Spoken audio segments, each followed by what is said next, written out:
économique, ces entreprises vont pouvoir payer. Aujourd'hui, dans ma conférence, l'éthique économique en entreprise, j'ai essayé d'amorcer un débat avec les étudiants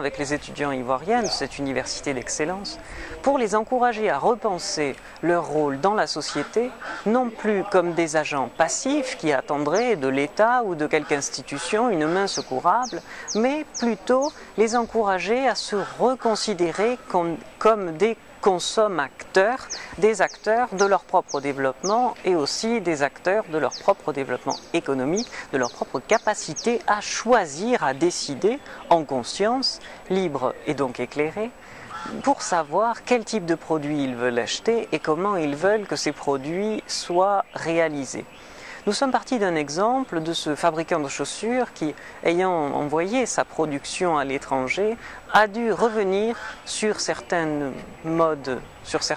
discutables de production, puisqu'il employait des enfants, lorsque les consommateurs, par une société civile forte et organisée, se sont emparés de l'information. Il utilisait des enfants pour produire ses chaussures, et les consommateurs ont arrêté d'acheter. À partir de là, l'entrepreneur en question a été obligé, il a été contraint par une sanction automatique du marché en quelque sorte, de se reprendre et de réorienter sa production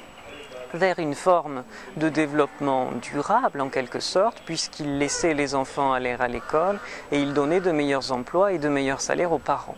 À partir de là, on peut vraiment parler d'une responsabilité sociétale de l'entreprise, puisque concrètement, les choses ont changé par l'organisation spontanée et autonome des décideurs économiques. Pour illustrer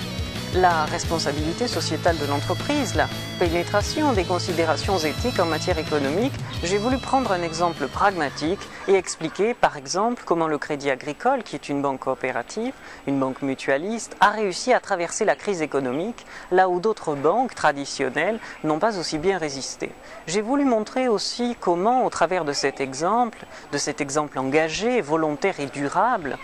quand on regarde l'histoire de cette structure, on se rend compte à quel point elle est remarquable. J'ai voulu mettre en avant le fait que les coopérations volontaires, les initiatives privées peuvent permettre et de dégager des bénéfices et de réinvestir ces bénéfices dans une idée de développement équitable. Il y a des fondations, par exemple la fondation Luncher, qui est financée par le Crédit Agricole et qui permet d'encourager des initiatives de recherche dans ce domaine-là, mais il y a aussi des fondations d'entreprise, il y a des prêts à taux zéro pour les petits entrepreneurs, pas forcément au Crédit Agricole, mais dans les structures mutualistes. Donc il y a vraiment une réflexion fondamentale qui permettra, je pense, à terme, de rappeler au pouvoir politique notamment que l'entreprise n'est pas un prédateur, elle est un élément fondamental pour créer de la richesse.